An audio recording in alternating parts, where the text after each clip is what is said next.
So yeah, inner union is such a it's a very hot topic. I think there's so much information about like inner union, how to reach inner union, how to do this and that and feel stable. I think the way that I think of inner union is I think I have a little bit of a nuance versus how I see it like written online. So some people will kind of talk about inner union almost like you have reached inner union or not. And I kind of want to challenge this belief a little bit. So inner union. What is inner union? If you break down the energy of inner union, as you guys know, we do so much parts work in this community. Parts work is like the cornerstone of what I teach because it's really what helped me heal from, trauma and heal my love blocks and experience love finally in the physical. And you can think of inner union almost like an inner harmony with yourself where you're in alignment. So what does that actually mean? So that means that we have a certain mindset and attitude towards the inner parts of ourselves. We have this mindset of love and compassion, and when we feel pain or when we feel shame or any negative emotion, we can almost, when we're in inner union, we I'll call it the inner union mindset because I don't know if it's like a goalpost that we reach. I think it's more of an attitude and an everyday practice. When we are choosing inner union or choosing self love in that moment, it's like we have a greater awareness of the different parts within ourselves. So our wounded inner child, maybe our inner teen, different parts of our consciousness, maybe protector parts. And instead of fighting with and playing a zero sum game with these parts of ourselves. So for example, like let's say you really wanna lay in bed, but you're like, "I have to go to the gym."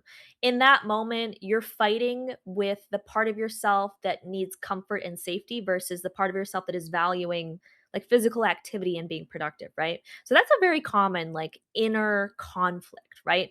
In that moment, you're having 2 parts of yourself inside that want different things, that feel different ways. So what it would look like to be, I guess, quote unquote, not in inner union would be to maybe one part of yourself completely overrides the feelings and the thoughts of that other part of yourself. So maybe the part of yourself that really wants to go to the gym, like maybe this is a more masculine part of yourself. Maybe it's a part of yourself that's taking care of you, that manages your priorities. Maybe that part in that moment unconsciously chooses to kind of, it's called bulldozing, where you ignore the needs and the self expression and the feelings of another part of yourself. And so that would be an example in that moment where we're acting out of alignment with, the best interest of every part. And that doesn't necessarily mean, oh, if you feel resistance to going to the gym, you shouldn't go to the gym. But it would look like sitting there in bed and being like, putting a hand on your heart and being like, okay, well, why are we feeling so much resistance to going to the gym? And wanting to know why you feel that way, what that part needs from you, having an inner dialogue with that part. So, for example, like let's say that you're talking to this part, and because you took the moment to slow down, choose love, and choose compassion and awareness, maybe that inner child part, when you kind of listen into it and ask it questions, it says, well, I don't want to go to the gym because I feel very anxious about being around a lot of people. And maybe that's where your resistance is coming from. So to be in inner union in that moment would be to communicate with that part and be like, okay, would you feel comfortable going maybe at this time? Because I know at this time there's not that many people. And maybe that part says, actually, yes, that would solve my concern.